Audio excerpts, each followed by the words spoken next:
हरिहरा शिव विष्णु दोनों एक ही हैं। दोनों के बिना यह संसार नहीं चल सकता।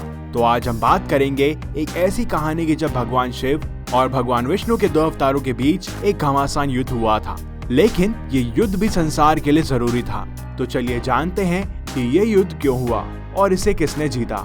मगर उससे पहले अगर आपने हमारे चैनल को सब्सक्राइब नहीं किया है तो जरूर करें। हरिओम। कहानी की शुरुआत तब हुई जब दैत्य हिरण्यकश्यप के उग्र रूप से ये संसार परेशान हो गया था। केवल मानव ही नहीं, देवता भी बहुत परेशान हो गए थे। हिरण्यकश्यप के भाई का नारायण ने वध कर दिया था और तभी से हिरण्यकश्यप हरि के विरुद्ध हो गए। हिरण्यकश्यप ने कठोर तपस्या करके ब्रह्मदेव से वरदान प्राप्त किया।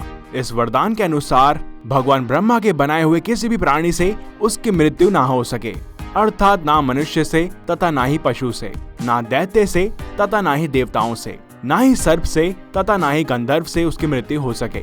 इसके साथ ही वो ना ही अपने महल के भीतर मर सकता है तथा ना ही अपने महल के बाहर, ना उसे कोई दिन में मार सकता है तथा ना ही कोई रात्रि में, ना ही अस्त्र से उसकी मृत्यु संभव हो सके तथा ना ही शस्त्र से, ना ही पृथ्वी पर उसकी मृत्यु हो तथा ना ही आकाश में। साथ ही उसने ये वरदान मांगा कि ब्रह्मा के द्वारा बनाया गया कोई भी प्राणी उसकी शक्ति का सामना ना कर सके, वह सभी का राजा बने। उसने स्वयं को इंद्र आदि देवताओं से ऊपर बनाने तथा भगवान ब्रह्मा के समान शक्तिशाली होने का वरदान मांगा था। और ये वरदान मिलते ही हिरण्यकश्यप के समक्ष पूरा त्रिलोक बिखर गया। लेकिन प्रभु की लीला अपरंपार है।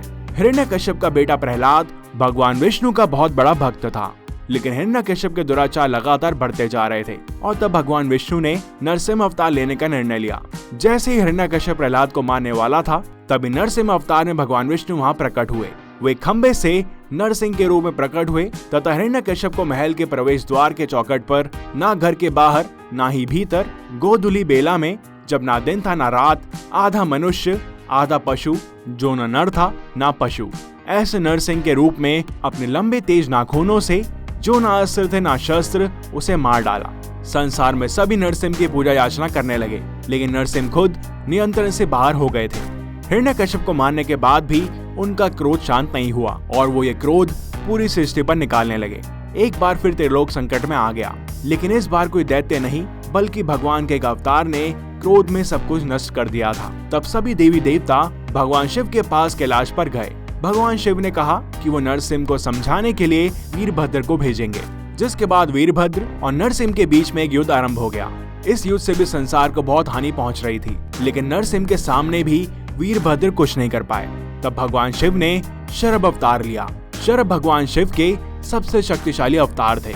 शरभ अवतार शेर, मनुष्य और पक्षी का एक भयंकर और शक्तिशाली रूप था। इस विराट जीव को देखकर नरसिंह, वीरभद्र और सभी देवी देवता हैरान रह गए। जिसके बाद शरभ और नरसिंह के बीच में युद्ध आरंभ हो गया और शरभ ने नरसिंह को नियंत्रण में कर लिया और देवी पार्वती की मदद से नरसिंह का क्रोध बिल्कुल शांत कर दिया। नरसिंह में फिर से भगवान विष्णु प्रकट हुए। उन्होंने महादेव को धन्यवाद कहा कि एक बार फिर महादेव ने संसार को बचा लिया। भगवान विष्णु ने क्षमा याचना में कहा कि नरसिंह रूप में उन्होंने अपने पर नियंत्रण खो दिया था। अपनी विजय प्राप्ति के बाद वो क्रोध और अहंकार में खो गए थे। इस पर भगवान शिव ने कहा कि भगवान विष्णु को पता था कि उनके नरसिंह रूप लेने से ऐसा कुछ हो सकता है और तब भी उन्होंने इतना बड़ा जोखिम उठाया संसार के लिए।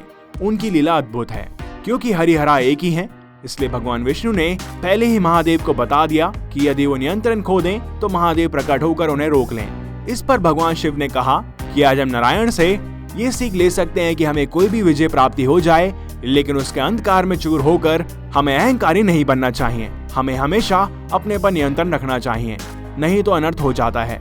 इसलिए हम देखते हैं कि हर शिव जी के मंदिर में शर्भेश्वर की मूर्ति होती है, क्योंकि शर्भेश्वर भगवान शिव के ओमकार अवतार थे। ये कथा यहीं तक की थी, पर हम ऐसी बहुत सी अद्भुत कथाएं आपके सामने लाते रहेंगे। इसलिए चैनल को सब्सक्राइब करना ना भूलें और आपको अगर ये वीडियो पसंद आई हो तो इसे लाइक कीजिए, शेयर कीजिए और हाँ, मिलते हैं आपसे अगली वीडियो में किसी और कहानी और किस्से के साथ। तब तक के लिए हरिओम।